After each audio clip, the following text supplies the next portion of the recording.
सभी साथियों को जय भीम, जय संविधान।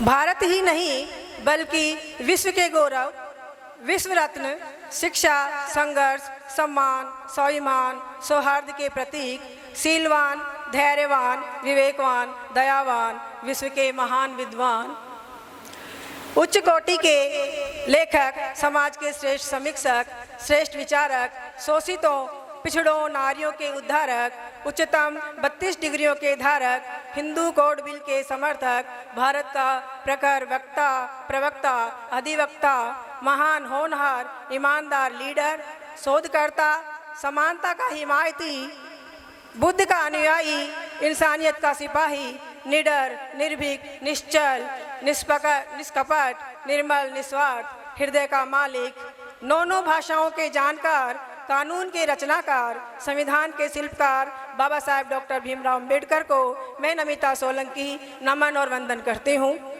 आदरणीय मेरे सभी सम्मानित अतिथिगण, भाई और बहनों और गरिमामयी कार्यक्रम में उपस्थित जागरूक साथियों, प्यारे बच्चों और मेरी माताएं बहनों और सभी को सादर जय भीम, नमो बुद्धाय।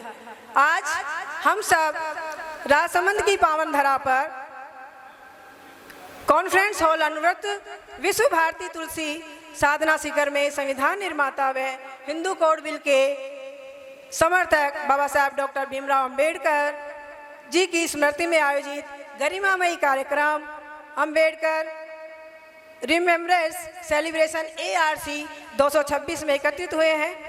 मैं इस कार्यक्रम को देखकर, इसकी व्यवस्था को देखकर बहुत ही गदगद हुई। इसकी व्यवस्था इतनी प्यारी है कि मैं बार बार मेरे रोंगटे खड़े हो रहे हैं। इसमें वास्तव में महिला को सशक्त करने का एक संदेश दिया है। सभी में महिलाओं का योगदान है। पहली बार मैंने ऐसा कार्यक्रम देखा है जिसमें सभी महिलाएं आकर सारी चीज़ों की व्यवस्था कर रही हैं और प्यारे प्यारे बच्चों ने इतनी अच्छी प्रस्तुतियां दी हैं कि मन गदगद हो गया और रोमांचित हो गया। तो मैं सभी को साधुवाद कहूँगी। बहुत ही अच्छा कार्यक्रम की ओर जा रहा है, महिला सशक्तिकरण की तरफ, और वास्तव में इसमें महिला सशक्तिकरण दिख रहा है। मैं आयोजकों का हृदय से धन्यवाद और आभार व्यक्त करती हूँ। आपने इस महत्वपूर्ण कार्यक्रम में मुझे आमंत्रित किया और महिला द्वारा महिला सशक्तिकरण जैसे गंभीर विषय पर आपने अपने विचार साझा करने का अवसर दिया। यह मेरे लिए गर्व और जिम्मेदारी दोनों है। बाबा साहेब ने कहा कि मैं समाज की प्रगति महिलाओं की प्रगति से मापता हूँ। ये कोटेशन हम खूब मंचों से बोलते हैं। महिला सशक्तिकरण विषय मेरे हिसाब से एक संवेदनशील विषय है, क्योंकि जहाँ पर भी अधिकारों की बात को हासिल करने की बात होती है तो वहाँ पर एक पक्ष अधिकारों को लेने वाला होता है और दूसरा पक्ष अधिकार देने वाला होता है, जो कि हमारे समाज में निर्धारित है। स्वतंत्रता के बाद संविधान में व हिंदू कोड बिल में बाबा साहब ने महिलाओं को पुरुषों के बराबर कर दिया पुरुषों के बराबर। फिर भी महिला सशक्त होने में समस्या आ कहाँ से रही है? मेरा एक सवाल है कि कानूनन अधिकार महिलाओं को मिलने के बाद भी, संविधान लागू होने के 76 वर्ष बाद भी हम मंच से महिला सशक्तिकरण की बात और विषय को उठाते हैं। जब सब महिलाओं को सशक्त करना चाहते हैं तो व्यवधान कहाँ है? एक विचारणीय प्रश्न है। अवरोध कहाँ आ रहा है? यह हमें गंभीरता और ईमानदारी से सोचना होगा। सभी को आत्ममंथन करने की आवश्यकता है। समाज की सदियों पुरानी लोहे की जंजीरों को बाबा साहब ने हिंदू कोड बिल के जरिए तोड़ा। स्वतंत्रता से पहले भारतीय महिलाओं के कानूनी रूप से अधिकार नगण्य थे, यानी कोई अधिकार थे ही नहीं। अब महिलाओं को कानूनी अधिकार भी मिले हुए हैं। उपस्थित सभी साथी लगभग अम्बेडकरवादी हैं, तो हमें अम्बेडकरवादी होकर आज महिला सशक्तिकरण के विषय को अपने हिसाब से रखने का प्रयत्न कर रही हूँ। किस तरह हमें महिला सशक्तिकरण के विषय को देखना चाहिए? मैं इस विषय को 3 भागों में डिवाइड करना चाहूँगी। इसमें सबसे पहला है महिलाओं के प्रमुख संवैधानिक अधिकार, जिसको हमें हमारे भाई साहब डॉक्टर रघुनाथ बोध जी ने पूरा तरह से बता दिया है। उसको मैं स्किप करूंगी। और इसमें एक अधिकार है हिंदू उत्तराधिकार अधिनियम 1956 और संशोधित अधिकार है इसका 2005। इसके ऊपर मैं बात करना चाहूँगी आज। संपत्ति में हिस्सेदारी का अधिकार महिलाओं के आर्थिक रूप से सशक्त बनाता है। हम सब जानते हैं कि जब संपत्ति है किसी के पास तो वह अपने आप ही एक जोशीला हो जाता है, उसमें हिम्मत आती है। तो संपत्ति का सीधा संबंध सत्ता और स्वतंत्रता से होता है। संपत्ति का अधिकार असल में निर्णय लेने का अधिकार है।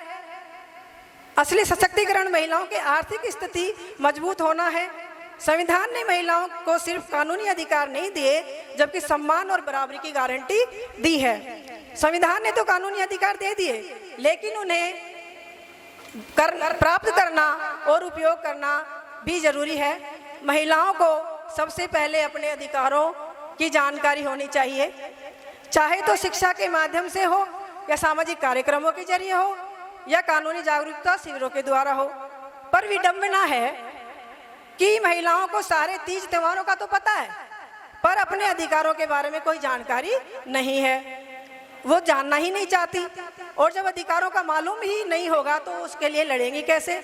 इसलिए मैं हमारी महिलाओं से कहना चाहूँगी कि अपने अधिकारों को जानिए।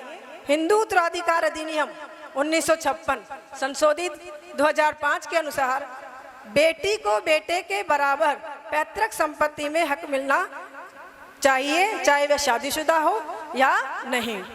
हक छोड़ने का दबाव नहीं मानने में महिलाओं से कहना चाहूँगी कि हमेशा ये कहा जाता है कि अपनी पेरिटार्की है, पुरुषवाद है कि सभी चाहते हैं कि महिलाएं अपना अधिकार छोड़ दें। ये सभी चाहते हैं क्योंकि बेटियों की शादी भी तो करते हैं, हम बेटियों की शादी को दहेज देते हैं, इसलिए दबाव बनाया जाता है कि महिलाएं जो अपने जो संपत्ति का अधिकार है उसको छोड़ दें। मैंने पहले ही कहा है कि संवेदनशील विषय है थोड़ा सा ये, इसलिए इसको थोड़ा गौर से सोचें। अक्सर महिलाओं पर दबाव बनाया जाता है कि वे अपने अधिकार, खास तौर पर संपत्ति का हक छोड़ दें ताकि रिश्ते खराब नहीं हो। समाज में लोग क्या कहेंगे, जैसा कि अनिता जी ने भी कहा, सारी की सारी सामाजिक व्यवस्था को उन्होंने बताया कि समाज में लोग क्या कहेंगे। सोच बहुत ही गहरी होती है जो महिलाओं को अपने हक के लिए खड़े होने से रोकती है। अगर महिला अपने हक की बात करती है तो उसे जिद्दी और घर तोड़ने वाली कहा जाता है। रिश्तेदारों और पड़ोसी नकारात्मक बातें बनाते हैं जिससे महिलाएं मानसिक दबाव में आ जाती हैं और इस तरह महिलाएं अपनी इज्जत और रिश्तों को बचाने के लिए अपने अधिकार छोड़ देती हैं। क्या ये सही है? लेकिन आज हमें सोच बदलनी होगी कि जो महिला अपने अधिकार छोड़ देती है वह केवल खुद को नहीं, आने वाली पीढ़ियों को भी कमजोर बनाती है। महिला का अधिकार छोड़ना सबसे बड़ी कमजोरी है। महिलाओं के अधिकारों के बीच आने वाली दिक्कतों में सामाजिक सोच और परंपराएं जो होती हैं कि महिलाएं तो घर के लिए बनी हैं और इनको धन की क्या आवश्यकता है, इनको सब कुछ दे तो रहे हैं, हम सब तुम्हारा खर्चा उठा तो रहे हैं। आर्थिक निर्भरता, क्योंकि महिलाएं आर्थिक निर्भर नहीं हैं, बहुत कम 2% महिलाएं अभी आर्थिक निर्भरता में आई हैं। जब महिला आर्थिक रूप से दूसरों पर निर्भर होती है तो वह अपने अधिकार के लिए खुलकर आवाज नहीं उठा पाती, क्योंकि हम दूसरों के अधीन हो गए। पराधीन सपने सुख नाई, क्योंकि अगर हम दूसरों के अधीन हैं तो हम खुलकर आवाज़ नहीं उठा सकते, क्योंकि हम उसके दबाव में रहेंगे। इसलिए सबसे बड़ी बात होती है कि हम आर्थिक रूप से मजबूत बने। महिला सशक्तिकरण का सच्चा सब मैं तो यही मानती हूँ कि महिला जब आर्थिक सशक्तिकरण आ जाएगा तो वह खुलकर आवाज़ भी उठाएगी। इसमें सबसे बड़ी बाधा आती है शिक्षा की कमी। कम शिक्षा में से आत्मविश्वास और जागरूकता दोनों कम हो जाते हैं, जिससे अधिकारों के लिए लड़ना कठिन बनता है। और भावनात्मक दबाव, इमोशनली ब्लैकमेलिंग तो बहुत ही ज़्यादा होती है अपने समाज में। बहनों से कहा जाता है हिस्सा लोगी तो रिश्ता खत्म, हिस्सा लोगी तो रिश्ता खत्म, पियर आना जाना बंद। यह दबाव इसलिए बनाया जाता है कि महिला अपने हक छोड़ दे। ये तो वास्तविकता आप जानते ही, हम सब लोग जानते हैं। बहनों, मैं बहनों से कहना चाहूँगी, क्योंकि मैं एक महिला हूँ और इसका जानती हूँ कि इसकी बहुत ही आवश्यकता है। डर हमें कमजोर बनाता है, लेकिन हिम्मत हमें सशक्त बनाती है। रिश्ते प्यार से चलते हैं, अधिकार छोड़ने से नहीं। अगर आपका हक लेने से कोई रिश्ता टूटता है तो सोचिए ये रिश्ता कितना मजबूत था। सच्चा प्यार कभी अधिकार छीनने की शर्त पर नहीं होता। अपना हक भी रखिए और सम्मान के साथ रिश्ते भी निभाइए। महिलाओं को आर्थिक रूप से सशक्त होना बहुत जरूरी है। आर्थिक स्वतंत्रता ही वह ताकत है जो महिला को अपने फैसले खुद लेने का अधिकार देती है। आत्मनिर्भरता, निर्णय लेने की शक्ति, अत्याचार के खिलाफ आवाज, संपत्ति और अधिकार की सुरक्षा, ये सब बताती है। महिला आर्थिक रूप से मजबूत कैसे बने, उसके लिए महिलाओं को चाहिए कि शिक्षा और कौशल सीखें। सिर्फ डिग्री ही नहीं बल्कि सिलाई, कंप्यूटर, ब्यूटी, ऑनलाइन काम या कोई भी हुनर सीखें। खुद की कमाई का स्रोत बनाएं। नौकरी, छोटा व्यवसाय, घर के काम जैसे टिफिन, सिलाई, ऑनलाइन सेलिंग शुरू करें। बचत और बैंकिंग की आदत डालें। अपना बैंक खाता रखें, नियमित बचत करें और पैसे का हिसाब समझें। इससे आत्मविश्वास बढ़ता है। सरकारी योजनाओं का लाभ लें और संपत्ति और अधिकार को कभी ना छोड़ें। इस पे एक बात कहूंगी, बहन जब अपने हक की बात सम्मान से करती है, बहन जब अपनी हक की बात सम्मान से करती है तो रिश्तों की मर्यादा भी साथ साथ चल रखती है। वो हिस्सा नहीं, अपना अधिकार मांगती है और प्यार के रिश्तों को भी दिल से संभालती है।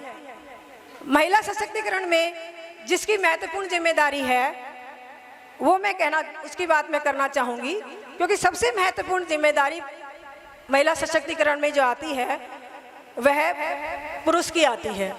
साथियों, जिस प्रकार ब्राह्मणवाद को ब्राह्मण ही खत्म कर सकता है, ठीक उसी प्रकार पुरुषवाद की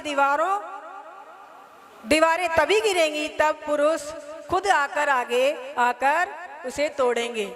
इसमें सबसे बड़ी बात ये आती है, जिस प्रकार हम कहते हैं कि फिर ब्राह्मणवाद है, वो जब तक खत्म नहीं होगा जब तक ब्राह्मण जाति आगे आके उसको खत्म नहीं कर दी। उसी प्रकार पुरुषवाद को भी पुरुष ही खुद आकर आगे खत्म कर सकता है। महिला सशक्तिकरण की बात तब तक अधूरी है जब तक पुरुष अपनी जिम्मेदारी नहीं समझते। सदियों से सुरक्षा और इज्जत के नाम पर महिलाओं को पीछे रखा गया है, उन्हें दोयम दर्जे का समझा गया है। अब इस सोच को बदलना होगा। आप तो बाबा साहेब को मानने वाले अनुयायी हैं, तो फिर दिक्कत कहाँ आ रही है? तो प्रत्येक अम्बेडकरवादी पुरुष को तो अपनी सोच जल्दी ही बदलनी चाहिए। महिला सशक्तिकरण के केवल नारों या मंचों पर भाषण नहीं बल्कि हमारे रोजमर्रा के व्यवहार और निर्णयों से मजबूत होता है। हमारे देश में हिंदू उत्तराधिकार अधिनियम 1956 के माध्यम से बेटियों और बहनों को संपत्ति में बराबर का अधिकार दिया गया है। यह कानून कागजों तक सीमित न हो, यह हमारी सोच और कर्मों में भी दिखना चाहिए। मैं अपने सभी साथियों से कहना चाहूँगी कि वे अपने स्वार्थ और सिर्फ मेरा जैसी सोच को पीछे छोड़ें। अपनी बहनों को उनका हक देकर आप एक कानूनी जिम्मेदारी ही नहीं निभाएंगे बल्कि उन्हें आत्मसम्मान, सुरक्षा और आत्मनिर्भरता का सबसे बड़ा सहारा देंगे। जब एक भाई अपनी बहन को संपत्ति में बराबरी का हिस्सा देता है तो वह केवल जमीन का बंटवारा नहीं करता, वह विश्वास, सम्मान और समानता का रिश्ता मजबूत करता है। आज जब पुरुष साथी जो इस कार्यक्रम में उपस्थित हैं, यह संकल्प लें कि हम अपने घर से ही बदलाव की शुरुआत करेंगे, जहां बहन को अधिकार मांगना न पड़े बल्कि उसको उसका हक खुद मिल जाए। याद रखिए, मैं इस बात पे जोर दूंगी कि महिलाओं को अधिकार देना नहीं है, अधिकार तो संविधान ने दे रखे हैं, कानून ने दे रखे हैं, बल्कि उनके अधिकारों को स्वीकार करना ही सच्चा सशक्तिकरण है। क्योंकि पुरुष साथी हैं वो अधिकारों को स्वीकार ही नहीं करना चाहते कि ये महिलाओं के अधिकार। दिक्कत कहाँ आ रही है? सिर्फ यही दिक्कत आ रही है कि पुरुष हैं जो महिलाओं के अधिकारों को स्वीकार ही नहीं कर रहे। संविधान ने तो सब कुछ दे रखा है। सर ने अभी बताया कि सारे के सारे अधिकार संविधान ने दे रखे हैं, सारे अधिकारों के बारे में सर ने बताया। तो अधिकार तो दे रखे हैं, लेकिन हमारे जो पुरुष साथी हैं, पुरुष वर्ग है, वो अधिकार को स्वीकार नहीं कर रहा कि ये इनके अधिकार हैं। क्योंकि जैसे मैं इसी टॉपिक पे ज़्यादा इसलिए बात कर रही हूँ क्योंकि ये बहुत ही गहरी समस्या है और आर्थिक स्थिति से जब स्त्री मजबूत होती है तो वह सशक्त अपने आप होती है। क्योंकि धन की ताकत तो आप सब जानते ही हैं। कानूनी दृष्टि से पुरुषों की भूमिका ये रहेगी कि कानून अधिकारों की जानकारी होनी चाहिए, उन्हें लागू कराने में सहयोग करना चाहिए। पुरुषों को सबको पता है कि महिलाओं के क्या कानून के अधिकार हैं। घरेलू हिंसा, दहेज प्रथा और कार्यस्थल पर उत्पीड़न जैसे मामलों में पुरुषों को कानून का पालन करते हुए महिलाओं का साथ देना चाहिए। सामाजिक दृष्टि से जो पुरुषों का योगदान रहना चाहिए, मेरे हिसाब से घर में बेटा बेटी के में भेदभाव न करें और उनको समान अवसर दें। घरेलू कामों में सहयोग करें, अपने कंफर्ट जोन से बाहर निकले कि महिला ही घर के कामों के लिए बनी है। यह भी महिला सशक्तिकरण का एक बहुत बड़ा सहयोग रहेगा। समाज में महिलाओं के प्रति सम्मानजनक व्यवहार का उदाहरण बने।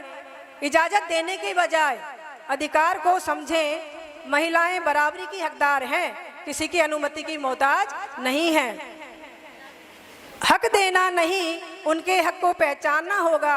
बराबरी के रिश्तों को अब सम्मान देना होगा। महिला सशक्तिकरण सिर्फ शब्दों से नहीं होगा, पुरुषों को भी अपनी सोच बदलना होगा। भाई जब भाई से हिस्सा ले तो रिश्ता कायम रहता है। बहन अपना हक मांगे तो क्यों प्यार बदलता है। जो बहनों को अधिकार देकर भी साथ निभाए, असल में वही भाई रिश्तों की इज्जत बचाए। ये सब कहकर मैं महिलाओं के त्याग की मूर्ति मत बनाइए, उन्हें आर्थिक सशक्त कीजिए। आपने मुझे धैर्य से सुना, उसके लिए आपका बहुत बहुत धन्यवाद, आभार।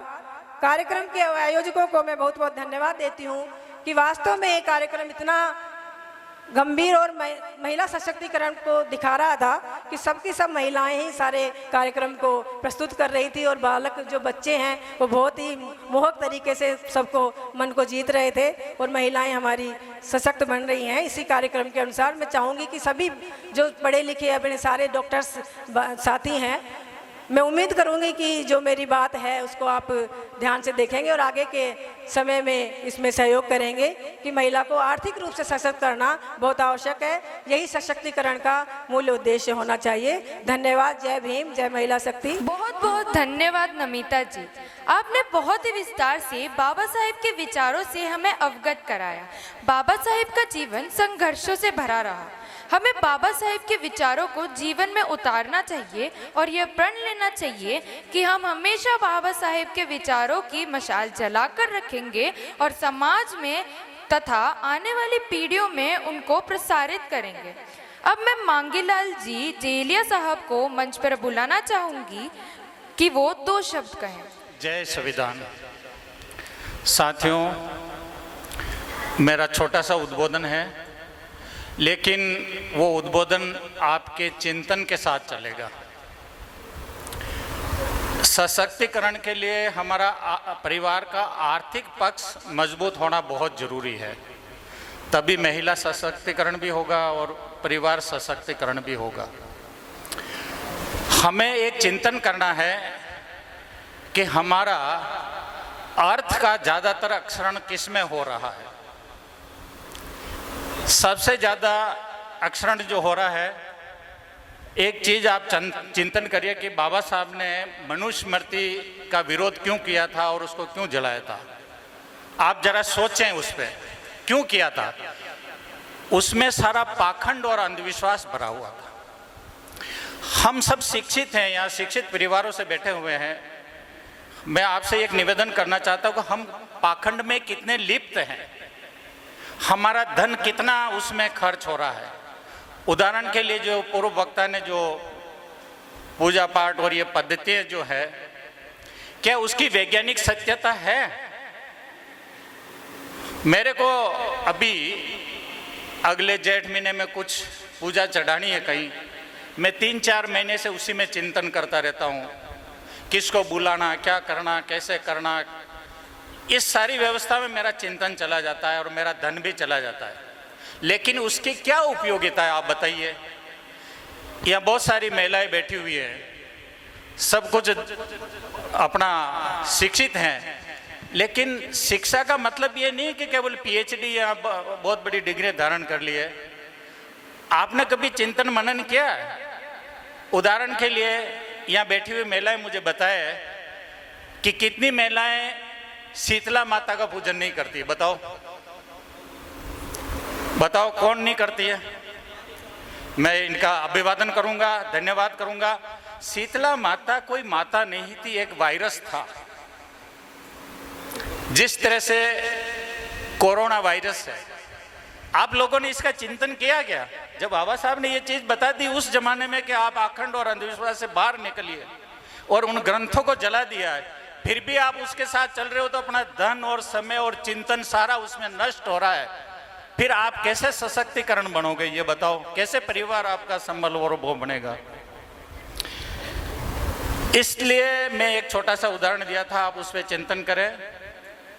एक उदाहरण मैं और देना चाहता हूं कि हमारे शिक्षित भाई बहुत सारे हैं, सभी लोग गांवों के अंदर जो खाप पंचायती होती है जिसमें गरीब और कमजोर लोगों को दबाया जाता है, आप लोग कितने लोग उसमें भाग नहीं लेते हैं? बताओ,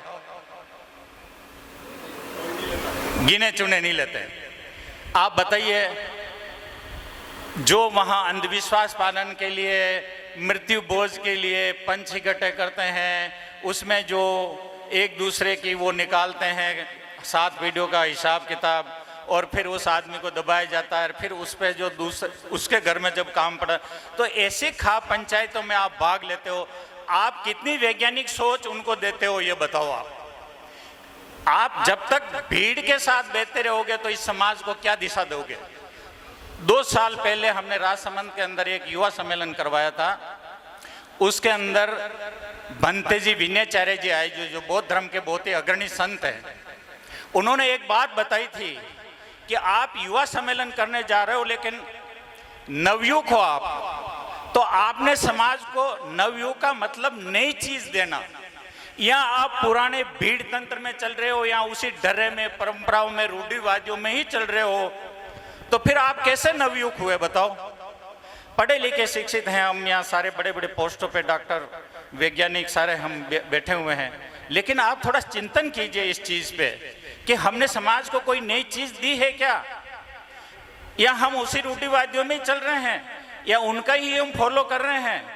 तो मेरा ये कुछ, मैं ज़्यादा समय नहीं लूँगा, लेकिन ये 2 चिंतन मैंने आपके सामने रखे हैं कि हम भीड़ के साथ, गांव की पंचायतों के साथ, खाप पंचायतों के साथ कैसे बह रहे हैं, या हम समाज को नई दिशा देने के लिए कोई काम कर रहे हैं, इस पे आप चिंतन करें। और हमारी महिलाएं अगर चाहे तो पाखंड और अंधविश्वास को मिटा सकती है, लेकिन हम उनके रूढ़िवादी विचारों के कारण हम पुरुष होते हुए भी असशक्तिकरण हो रहे हैं, क्योंकि वो हमारे को पाखंड पूजने के लिए कई बार मजबूर कर देती है, जहाँ पर हम हमारे मन को इतना ठेस और दुख पहुँचता है कि हम किसको बयां करें।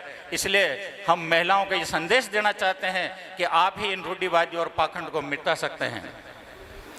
एक लास्ट बात मैं और कहना चाहता हूं कि हमारे बड़े बड़े अधिकारी हैं, हम समाज को नई दिशा भी देने का संकल्प लें, साथ ही हमारे जीवन को एक ऐसा बनाएं कि लोग हमारा अनुसरण करें, हमारा अनुसरण करें। हम किसी की रेखाओं को कमजोर करने के बजाय हमारी रेखाओं को इतनी लंबी कर दें कि वो अपने आप ही कमजोर दिखने लग जाए।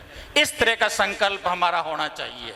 उदाहरण के लिए हमारे को व्यसनों वगैरह से मुक्त रहना चाहिए, तभी जाके हम संस्कार दे सकते हैं। हम कई बार सुनते हैं कि ये बड़ी पोस्ट पे RS अधिकारी है, फलाना अधिकारी है, ये है, लेकिन बहुत ही दारूडिया है, शराबी है। उस समय हमारे को बहुत दुख होता है। हमारे अधिकारियों को तो ऐसा होना चाहिए कि उनका अनुसरण वो करे। मेरे डिपार्टमेंट का, मैं सेंट्रल और कस्टम डिपार्टमेंट में अधिकारी था, लेकिन वहाँ त्रिवेदी, चतुर्वेदी, इन सब जो है उनके संस्कार ऐसे थे कि मेरे से आंख नहीं मिला सकते थे।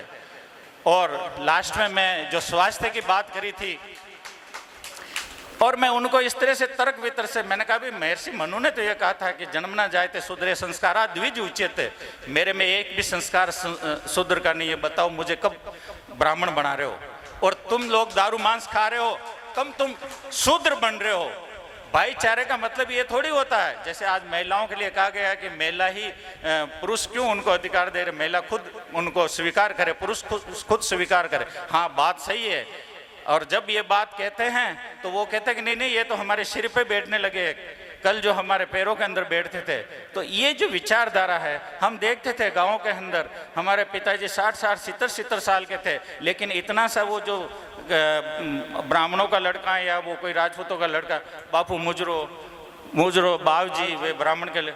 तो कहने का मतलब है कि अब जब हम पढ़ लिख गए, मैं क्या कह रहा हूं कि सतयुग और कलयुग का थोड़ा सा मैं बता देता हूं। सतयुग का मतलब क्या था? सतयुग का मतलब यह था कि उस समय केवल ब्राह्मणों को पढ़ने का अधिकार था। अगर उन्होंने दिन को रात कह दिया तो मानना पड़ता, और रात को दिन कह दिया तो मानना पड़ता। अगर नहीं मानते तो धर्म विरोधी कहकर उसको सजा दी जाती थी। इसलिए वो सतयुग था, क्योंकि कोई तर्क वितर्क नहीं कर सकता। मैं सतयुग इस समय को मानता हूं जो सत्य पे चल रहा है, और हम जैसे शूद्र परिवारों को भी पढ़ लिख के आज उनसे तर्क वितर्क करते हैं, तो आज वो कहते हैं कि ओहो कैसा कलयुग आ गया। अरे ये कलयुग नहीं है भाई, ये सतयुग है। यहाँ सत्य की बात चलेगी। वो कलयुग था, वो काला युग था। कलयुग का मतलब वो काला युग था जिसमें जो कह दिया वो माना जाता था। द्वापर में उनको राजपूतों को मिला, फिर महाजनों को मिला, फिर इनको सबको पढ़ने का धीरे धीरे अधिकार मार। कलयुग में बाबा साहब ने सबको अधिकार दे दिया। ये सतयुग है और सत्य पे चलते हैं। लेकिन इस समय कुछ पाखंडवाद और अंधविश्वास वापस आगे बढ़ रहा है। आप सावधान हो जाए इन सारी परिस्थितियों से और व्यसनों से, और इससे दूर रहें। हमारे सबसे ज़्यादा चिंतन मनन पे ध्यान दें। हमारा धन किस में ज़्यादा खर्च हो रहा है उस पे आप ज़्यादा ध्यान दें। जय हिंद, जय भीम, जय संविधान, धन्यवाद। और हमारे ऐसे जो हमारे ऋषि मुनियों ने कहा कि हमारे कुछ ग्रंथें अमृत रस देती है, इसका मतलब हमारा विज्ञान ये कहता है कि हमारे मस्तिष्क के अंदर कुछ ऐसी ग्रंथें हैं जो हार्मोन देती है, मेलाटोनिन, सेरोटोनिन, डोपामाइन, ऐसे कुछ ऐसे हार्मोन है जो आपको विज्ञान भी ये मानता है कि ये हार्मोन देने वाली ग्रंथें 45 उम्र के बाद विलुप्त हो जाती है और धीरे धीरे वृद्धावस्था की तरफ जाते हैं। लेकिन मैं एक छोटा सा एक उदाहरण आपको देना चाहता हूँ, क्योंकि यहाँ बुद्धिजीवी बैठे हुए हैं, कि आदमी 150 साल और 200 साल कैसे जीता था। उसका मेन कारण क्या था? कि मेन कारण था, विज्ञान ये मानता है कि पिनियल और पिट्यूटरी ग्रंथें जो हार्मोन देती है, और पिनियल ग्रंथि जो हार्मोन देती है, उस हार्मोन को विज्ञान ये मानता है कि व्यक्ति बिना खाए पिए कई वर्षों तक जी सकता है। तो हमारे ऋषि मुनि खेचरी मुद्रा लगाते थे, जीवा को तालू में लगाते थे, उसको खेचरी मुद्रा कहते हैं। उस मुद्रा को लगाकर मेडिटेशन में चले जाते थे। तो उन हार्मोन का, और वो हार्मोन कब मिलते हैं? जब रेटिने पे प्रकाश ना हो, सुबह की प्रभात वेला हो, विचार शून्य मस्तिष्क को, उस कंडीशन में कुछ हार्मोन आपके स्रावित होते हैं जो आपकी जीवन को बढ़ा सकते हैं। इसलिए प्राणायाम और योग करने से आपकी उम्र बढ़ेगी। बहुत बहुत धन्यवाद। जिंदगी में कुछ पाना हो तो खुद पर एतबार रखना, सोच पक्की और कदमों में रफ्तार रखना, कामयाबी मिल जाएगी एक दिन निश्चित ही तुमको, बस खुद को आगे बढ़ाने के लिए तैयार रखना। जय भीम, नमो बुद्धाय। कोई हस्ती, कोई मस्ती, कोई चाव पे मरता है। कोई हस्ती, कोई मस्ती, कोई चाव पे मरता है। कोई नफरत, कोई मोहब्बत, कोई लगाव पे मरता है। ये ग्रुप है उन दीवानों का, यहाँ हर कोई बंदा भीमराव पे मरता है। मैं एक कोशिश कर रहा हूँ।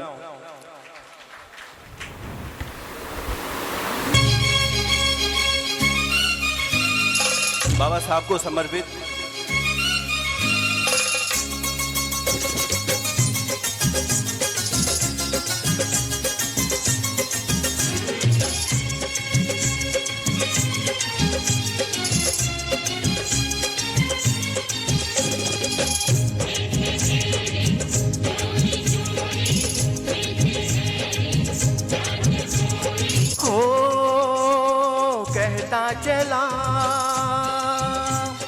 कहता चला कि ये काफिला बेसहारों को यारों भीम की नारा मिला। कहता चला कि ये काफिला बेसहारों को यारों भीम की नारा मिला। बेसहारों को यारों भीम की नारा मिला।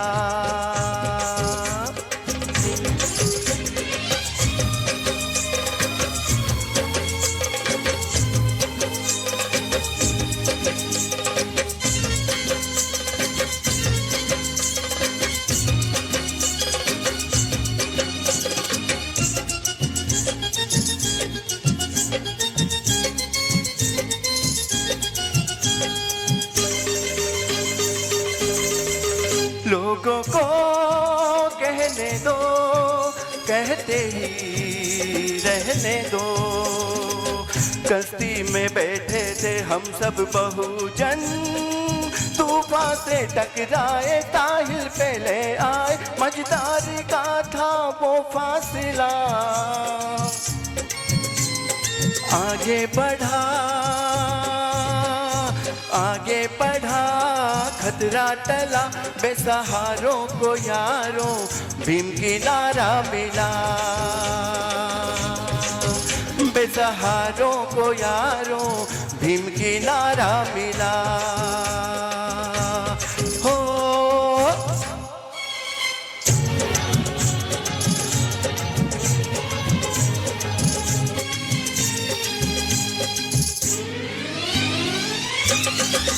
दास्तां दलितों की याद है जिंदगी, पानी के प्यासे हम तड़पे यहाँ पर, क्रांति का परचम वो लहराया, भीम जी ने सींचे थे अपने अधिकार से। ऐसा मिला, ऐसा मिला ये भीम हौसला, बेसहारों को यारों भीम किनारा मिला। बेसहारों को यारों भीम किनारा मिला।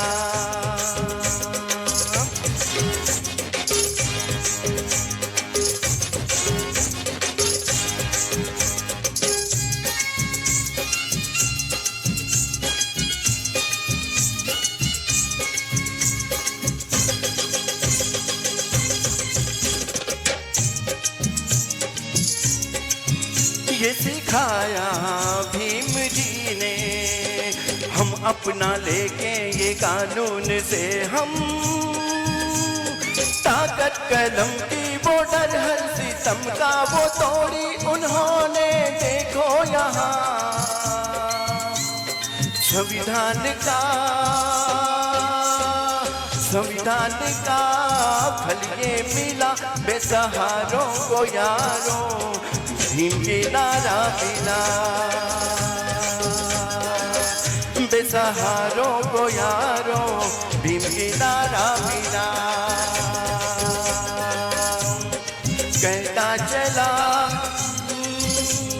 कहता चला आगे ये काफिला, इन किनारों को यारों भीम किनारा मिला। बेसहारों को यारों भीम किनारा मिला। Thank you. सुंदर गाना आपने हमें सुनाया, बहुत बहुत धन्यवाद। लड़ने के लिए पढ़ना होगा, पढ़ने के लिए लड़ना होगा। किताबें तो बहुत सी पढ़ी होगी तुमने, हक और अधिकार जानने के लिए संविधान पढ़ना होगा। दोस्तों, आप सभी की फरमाइश पर मैं माननीय अतिथि सुनीता बौद्ध जी से अनुरोध करूंगी कि वो एक बार फिर मंच पर पधारे और अपने प्रेरक उद्बोधन से हम सभी को लाभान्वित करें। आपका बहुत बहुत स्वागत मुझे सुनने के लिए। कहा तो जाता है कि जब पेट भर जाता है तो कितना ही अच्छा खाना रख दिया जाए, स्वादिष्ट खाना रख दिया जाए, खाने का मन नहीं होता। इकोनॉमिक्स में एक नियम है, यूटिलिटी थ्योरी, तुष्टिगुण ह्रास नियम, जहाँ एक बिंदु आ जाता है कि कुछ अच्छा नहीं लगता। लेकिन मैं देख रही हूँ कि शायद अभी भी आप में वो बिंदु लागू नहीं हुआ है और आप मुझे सुनना चाहते हैं। तो वाकई में सुनना चाहते हैं, मुझे अपना एक इंडिकेट करें। जय भीम। बहुत सुंदर लग रहा है कि सुनना चाहते हैं, यानी अभी भी ताकत बाकी है और आपका पेट भी खाली है, मस्तिष्क भी खाली है। चलो मैं कोशिश करती हूँ। अभी हमारे बीच में एक से एक अच्छा बिंदु रहा, चाहे वो संगीत के माध्यम से, चाहे वक्तव्य के माध्यम से, सबने पूरी कोशिश की है हमें कुछ न कुछ बताने की। और मैं देख रही हूँ ये कार्यक्रम वाकई बहुत अच्छा है। मैं पहली बार देख रही हूँ और अच्छी क्लास वही मानी जाती है जिसमें ऑल स्टूडेंट्स आर एक्टिव। सारे स्टूडेंट्स एक्टिव हैं, अपनी प्रतिक्रिया दे रहे हैं और हमसे ले रहे हैं। तो वाकई में शानदार कार्यक्रम, आप सभी साधुवाद के पात्र हैं। अभी हमारे दो बच्चे यहाँ खड़े थे, क्विज कर रहे थे, तो मैं एक एक सवाल ढूंढ रही थी और एक बिंदु आया कि हमें पढ़ने की ज़रूरत है। तब मैंने कुछ पंक्तियाँ तैयार की हैं कि बाबा साहब का मिशन कैसे पूरा होगा। कि बस एक शाम हमको याद आई भीम की। ज़्यादातर यही हम फेल हो जाते हैं, लेकिन यहाँ बहुत अच्छा है। जहाँ नहीं हो पा रहा है उसके लिए मैं कहना चाहती हूँ कि बस एक शाम हमको याद आई भीम की, बस एक शाम हमको याद आई भीम की, हर कुर्बानी हमने क्यों भुलाई भीम की।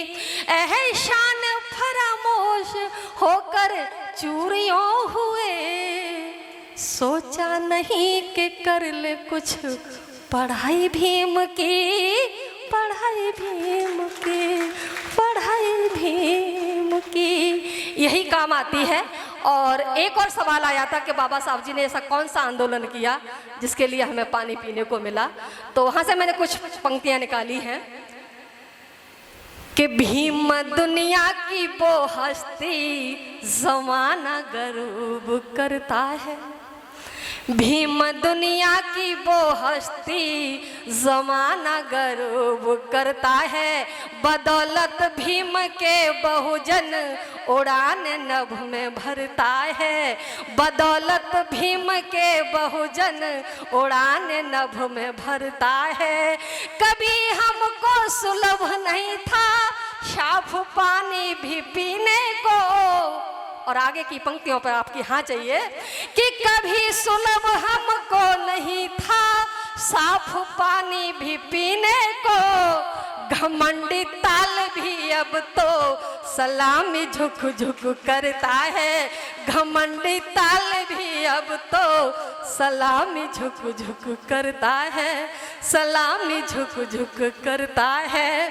और मैंने कई बिंदु नोट किए हैं आपके कार्यक्रम के बीच में, और मैंने प्रयास किया है कि मैं उन पर कुछ लिखती जाऊं और आपके बीच में रखती जाऊं। एक और बात यहाँ पर आई थी, सारे बिंदु आए कि बाबा साहब ने महिलाओं के लिए हिंदू कोड बिल लागू करने की जब बात मंत्रिमंडल में रखी, तो उस समय की जो सरकार थी, तत्कालीन सरकार थी, उसने उस पर गौर नहीं किया और बाबा साहब को हमारे लिए इस्तीफा देना पड़ा। एक और बिंदु है, बाबा साहब ने महिलाओं के संवैधानिक अधिकार को लागू न होने पर इस्तीफा दिया, वो बात ठीक है, लेकिन बाबा साहब ने आर्टिकल 340 लागू करने के लिए भी इस्तीफा दिया था। कितने साथी इस सवाल का उत्तर जानते हैं कि आर्टिकल 340 व्हाट इज आर्टिकल 340 जानते हैं? क्योंकि पढ़ने की जरूरत है। तो आर्टिकल 340 के लिए बाबा साहब ने इस्तीफा दिया और तत्कालीन सरकार के सामने ये रखा, और 340 जो है वो हमारे ओबीसी भाइयों के उत्थान के लिए है। शैक्षिक, सामाजिक, आर्थिक, राजनीतिक सभी प्रकार के हकों को लागू करने के लिए, क्रियान्वयन करने के लिए आर्टिकल 340 बाबा साहब ने संविधान में पहले रखा ओबीसी भाइयों के लिए, और आर्टिकल 341 एससी के लिए। मैं सही हूँ सर? क्योंकि मैं वकील नहीं हूँ बट प्रयास करती हूँ। 340 ओबीसी के लिए, 341 एससी के लिए और 342 एसटी के लिए। तो देखिए बाबा साहब ने किसको सर्वोपरि रखा? जनमत को, क्योंकि उस समय जो जनसंख्या थी भारत में करीब करीब ऑल ओवर पॉपुलेशन का 57% था। और मैं लगातार कई कार्यक्रमों में जाती हूँ, आज भी 3 दिन से सोई नहीं हूँ, कल दिल्ली के कार्यक्रम में थी पर आपके पास हूँ। तो वहाँ कभी न कभी मुझे सुनने को मिल जाता है, कार्यस्थली पर सुनने को मिल जाता है कि बाबा साहब सिर्फ एससी के हैं, यानी ऐसा लगता है कि कॉपीराइट हमने ले लिया है ना। तो मैंने वहाँ से कुछ पंक्तियाँ निकालने का प्रयास किया है और लोगों को याद दिलाने का प्रयास किया है कि बाबा साहब जी ने जब आर्टिकल 340 लागू कराने की बात कही तो तत्कालीन सरकार ने नहीं माना। दबाव में उन्होंने एक कमीशन लागू किया था, काका काले लेकर समिति, बट वह कई सालों तक अलमारी में धूल खाती रही, उस पर कोई कार्य नहीं हुआ। फिर एंड में एक और समिति बनाई गई, मंडल कमीशन कमेटी, और मंडल कमीशन की सिफारिश पर अकॉर्डिंग कॉन्स्टिट्यूशन 340 पे करीब करीब 40 बिंदु होते हैं सर, लेकिन कितने लागू हैं? बहुत कम है ना।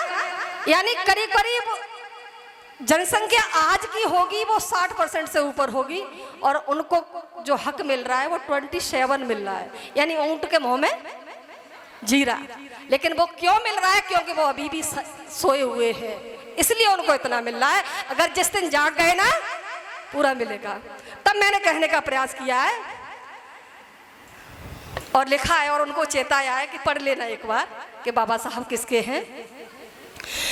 कि हमारे दिल की धड़कन है और आँखों के तारे हैं, वो बंटवारा करते हैं। तो हमारे दिल की धड़कन है और आँखों के तारे हैं, सहारा बेसहारों के वो साहब भीम हमारे हैं। अब आगे की पंक्तियाँ आपको अच्छी लगे कि हमारे दिल की धड़कन है और आँखों के तारे हैं, सहारा बेसहारों के वो साहब भीम हमारे हैं। समझ कर सवरे अपने को गलत फहमी में मत आना। अब तैयार हो जाइए कि समझ कर सवरे अपने को गलत फहमी में मत आना।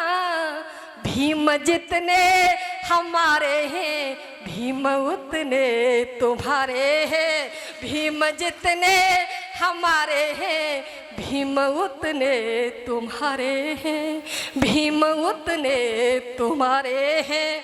और मैंने उनसे और कहा कि एक बार जब आप स्टडी करेंगे तब पाएंगे। मैंने आर्टिकल 340 पे आगे का मुक्तक लिखा है। अभी भैया पूछ रहे थे कि आप इतना मौखिक कैसे बोल लेती हो। भैया कभी कभी दिमाग से मेरे से भी उड़ जाता है। हाँ मैं कहना चाहती हूँ,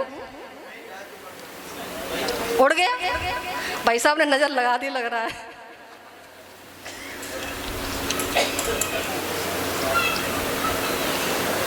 अब नहीं आ रहा, चला गया वो कहीं।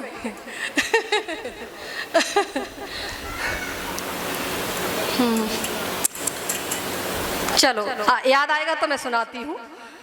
और यहाँ इतने बिंदु हमारे सामने बाबा साहब से संबंधित रखे गए जहाँ कहीं कहीं हम अनभिज्ञ थे। एक ऐसा बिंदु मैं भी आपके बीच में लाती हूँ। मैंने जब बच्चों का भी एक्ट देखा मैं भावुक होकर आंसू लुढ़का ही गई थी। एक अनभिज्ञ पहलू, एक अछूता पहलू बाबा साहब के जीवन का जो हमने नहीं पढ़ पाया। अभी एक पुस्तक आई थी कि बाबा साहब ने किनको समर्पित की, हुबर सूद्रा ज्योतिबा फुले जी को। एक और पुस्तक है, मैं पूछना चाहती हूँ, बाबा साहब ने माता रमाबाई को समर्पित की है। What name of book that dedicated to Ramabai. ये भी अनभिज्ञ है ना उनसे। तो मैं वहीं से चर्चा करना चाहती हूँ कि बाबा साहब ने एक पुस्तक लिखी है thoughts on Pakistan. Thoughts on Pakistan Baba Saheb ने माता रमाबाई को ये पुस्तक समर्पित की है। और जब मैंने ये पुस्तक रमाबाई को समर्पित देखी तो मुझे लगा कि बाबा साहब का अथाह प्रेम था माता रमाबाई से। फिर मैंने कुछ और पुस्तकें खंगाली तो एक पुस्तक मुझे मराठी से अनुवादित पुस्तक थी प्रोफेसर भरत यादव की, रमाई करके। और रमाई पुस्तक में एक पत्र है बाबा साहब का, अगर किसी ने पढ़ा हो तो हैंड अप कर सकते हैं। पत्र बाबा साहब लंदन में हैं, माता रमाबाई को लिख रहे हैं। 30 दिसंबर 1930 का वो पत्र है। मैं आप लोगों के बीच में रखना चाहूँगी, क्या आप सुनना चाहेंगे? वो भी काव्य में। तो एक बार मुझे फिर से अपना समर्थन दे दीजिएगा। और ये पत्र का पद्य अनुवाद जो मैंने किया दूरदर्शन पर जब मेरे रिकॉर्डिंग कराई तो मैं कई बार इसको बीच में रोकना पड़ा मुझे। मैं भावुक हुई, रोई, क्योंकि मैं एक माँ भी हूँ, समझती हूँ उस पीड़ा को। तो उस पुस्तक के एक पत्र में बाबा साहब लंदन में हैं, कई सालों से माता रमाबाई से वार्तालाप नहीं हो पा रहा है। एक पत्र लिखते हैं, मेरी माँ बहनें बैठी हुई हैं जो शादीशुदा हैं, अगर हमारा जीवन साथी बाहर चला जाए, वहां से हमें पत्र लिखे तो पहला संबोधन क्या होगा? कोई बताए मुझे? Dear my love, I love you, यही होगा ना। लेकिन बाबा साहब का आप पत्र पढ़ेंगी तो आप कहेंगे किस मिट्टी के बने हुए थे बाबा साहब। मैं पढ़ना चाहती हूँ। बाबा साहब पत्र की शुरुआत करते हैं 30 दिसंबर 30 के। उस पत्र को मैं आप लोगों के बीच में रखना चाहती हूँ। बाबा साहब कहते हैं, रमाई आप मुझसे रोज रोज पूछती थी ना कि मैं इतना क्यों पढ़ाई करता हूँ। आज वो समय आ गया है कि मैं आपको बता दूं कि मैं क्यों इतना पढ़ता हूँ। कहते हैं बाबा साहब, सुनिएगा, डूब जाइए उस पत्र में, महसूस कीजिएगा कि वो पत्र आपके सामने है। कह रहे हैं बाबा साहब कि अमीरी ऐश्वर्य की बातें नहीं मेरे काम की रामू, अमीरी ऐश्वर्य की बातें नहीं मेरे काम की रामू, रात दिन करता हूँ मेहनत नहीं आराम है रामू, रात दिन करता हूँ मेहनत नहीं आराम है रामू, मुश्किलें और दिक्कतें तो तुम्हारे डर से भागेंगी, तानता हूँ प्रेम छतरी लगी जब घाम है रामू, तानता हूँ प्रेम छतरी लगी जब घाम है रामू। बाबा साहब कह रहे हैं कि मैं आपकी बदौलत इतनी मेहनत कर पा रहा हूँ। फिर देखिए क्या कहते हैं बाबा साहब। बाबा साहब कहते हैं कि पीड़ा के पहाड़ तले हजारों साल दबा बहुजन, मेरा पति मेरे लिए पत्र लिखे और पड़ोसी की चिंता व्यक्त कर दे, सच मानिए हम पागल हो जाएंगे लड़ते लड़ते।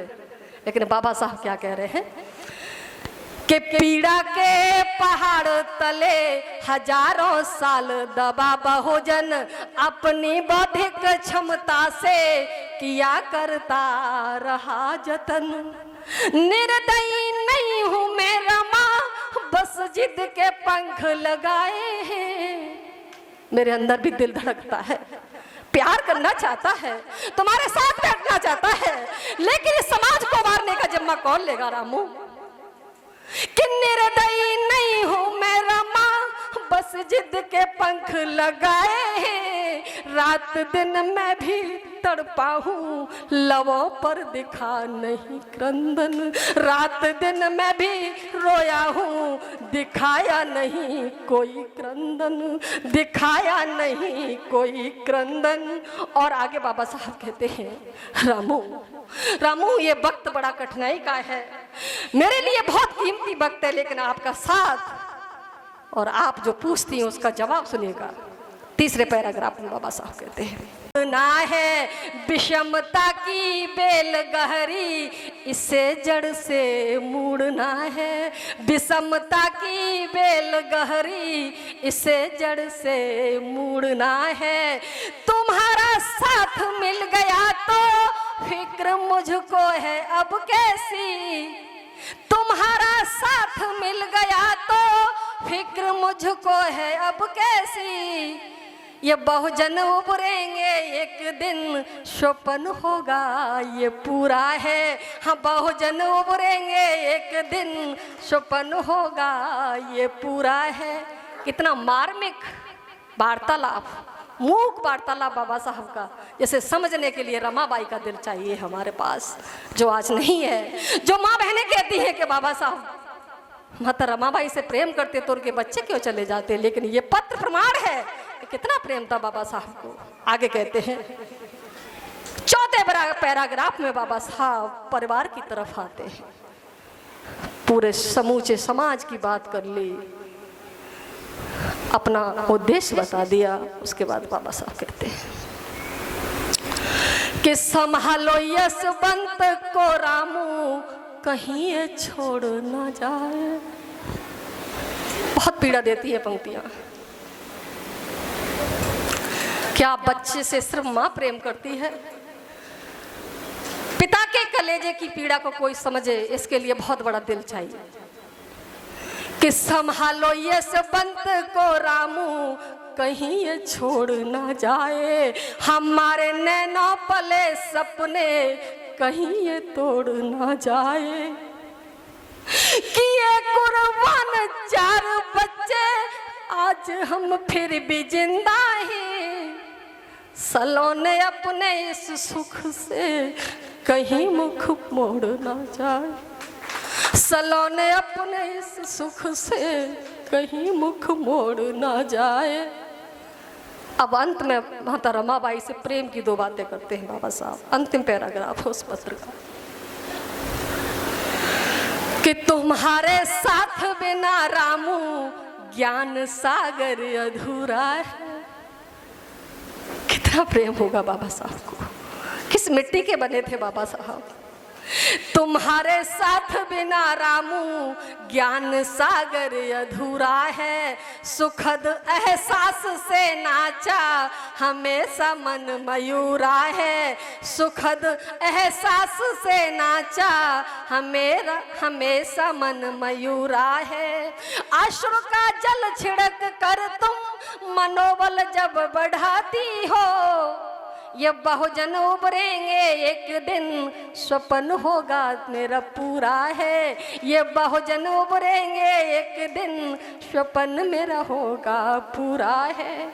और पूरा का पूरा श्रेय बाबा साहब माता रमाबाई को दे देते हैं, अपनी सभी उपलब्धियों का श्रेय। इस अंतिम पंक्ति में बाबा साहब कहते हैं कि बेसुरे जीवन में आकर ये सुर तुमने लगाया है।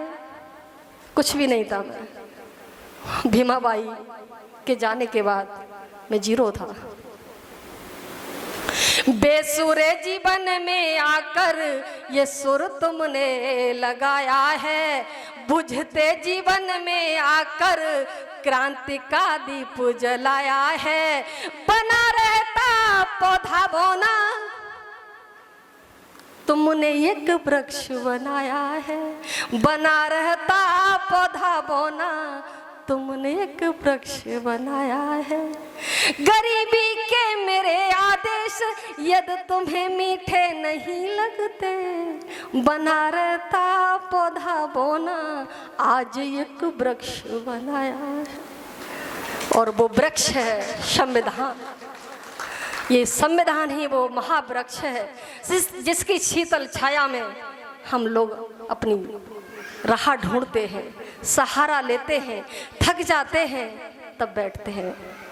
बस आपने मुझे सुना, ये राजसमंद की मिट्टी, यहाँ की सुगंध, यहाँ की भौगोलिक सुंदरता सब समेट के जाऊंगी अपने आंचल में।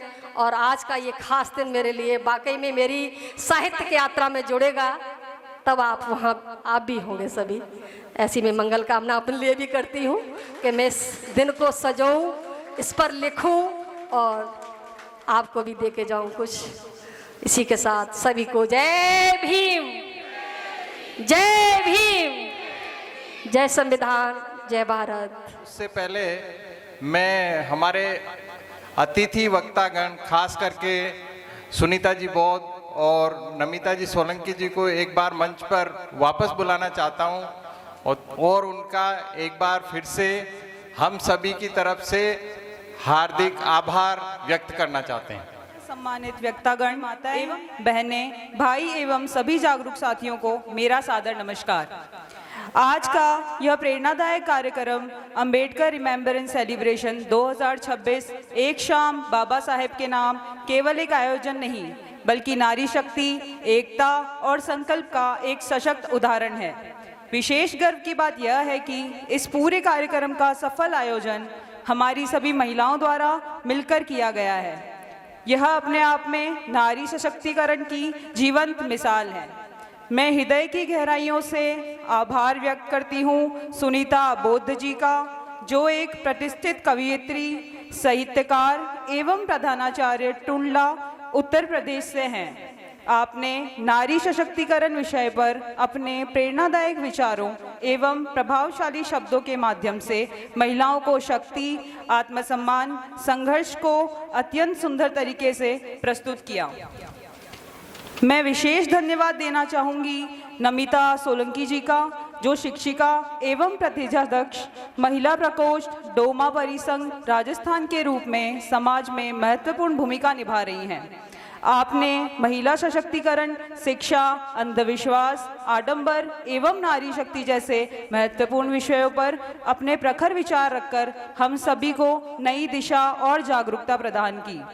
साथ ही मैं कृतज्ञता प्रकट करती हूँ रघुनाथ बौद्ध जी के प्रति, जो प्रदेशाध्यक्ष मिशन जय भीम राजस्थान एवं नालंदा फाउंडेशन मरुधरा के संस्थापक हैं। आपने महिला सशक्तिकरण, महिला अधिकार एवं कानूनी पहलुओं पर महत्वपूर्ण जानकारी देकर हम सभी को जागरूक, सशक्त और अपने अधिकारों के प्रति सजग बनने की प्रेरणा दी। हम सभी सम्मानित अतिथियों का हार्दिक धन्यवाद करते हैं, जिन्होंने अपना बहुमूल्य समय देकर अपनी उपस्थिति एवं प्रेरणादायक विचारों से इस कार्यक्रम की शोभा बढ़ाई। मैं विशेष रूप से उन सभी महिलाओं का हृदय से अभिनंदन और धन्यवाद करना चाहूँगी, जिन्होंने इस कार्यक्रम के आयोजन में अपनी मेहनत, समय और समर्पण दिया। आप सभी ने यह सिद्ध कर दिया कि जब सभी महिलाएं एकजुट होकर कार्य करती हैं तो कोई भी लक्ष्य असंभव नहीं रहता। साथ ही उपस्थित सभी अतिथियों का हृदय से आभार व्यक्त करना चाहूँगी, जिनके संयोग और समर्पण से यह कार्यक्रम सफल एवं यादगार बन पाया। विशेष धन्यवाद श्री देवेंद्र जी, प्रबंधक अनुरत विश्व भारती एवं उनके समस्त स्टाफ का, जिन्होंने कार्यक्रम हेतु हॉल उपलब्ध कराने में महत्वपूर्ण भूमिका निभाई। मैं श्री राजकुमार जी एवं उनकी टीम का भी हार्दिक धन्यवाद करती हूं, जिन्होंने उत्कृष्ट साउंड सिस्टम व्यवस्था के माध्यम से कार्यक्रम को प्रभावशाली बनाया। साथ ही श्री किशन सालवी एवं पवन जी का विशेष आभार, जिन्होंने अपनी बेहतरीन वीडियोग्राफी के माध्यम से इस कार्यक्रम की यादों को संजोया। तथा श्री गुलाब जी हलवाई उदयपुर का भी धन्यवाद, जिन्होंने अपनी सेवाओं से कार्यक्रम की व्यवस्था को और भी बेहतर बनाया। मैं इस ट्रस्ट की कोर कमेटी के सभी सम्मानित पुरुष सदस्यों का विशेष हृदय से आभार व्यक्त करती हूं, जिन्होंने इस बार महिलाओं की क्षमता, नेतृत्व एवं प्रतिभा पर पूर्ण विश्वास जताते हुए कार्यक्रम की समस्त जिम्मेदारियां उन्हें सौंपी। उनका यह सकारात्मक दृष्टिकोण एवं प्रोत्साहन वास्तव में नारी सशक्तिकरण की दिशा में एक प्रेरणादायी और सराहनीय पहल है। आपने महिलाओं को केवल अवसर ही नहीं दिया, बल्कि उनके आत्मविश्वास और कार्यक्षमता को नई पहचान एवं सम्मान भी प्रदान किया। आप सभी के सहयोग, मेहनत और सहभागिता के बिना यह आयोजन इतना सफल और गरिमामय नहीं बन पाता। अंत में बाबा साहेब के अमूल्य संदेश शिक्षित बनो, संगठित रहो, संघर्ष करो को अपनाते हुए आइए हम सभी नारी सशक्तिकरण के इस अभियान को आगे बढ़ाने का संकल्प लें। इसी सकारात्मक ऊर्जा के साथ मैं अपनी वाणी को विराम देती हूँ। बहुत बहुत धन्यवाद। हमने केवल इनका सहयोग किया है और इन्होंने अपनी जिम्मेदारी को बखूबी निभाया। इसके लिए मैं समझता हूं कि ये बधाई के पात्र हैं।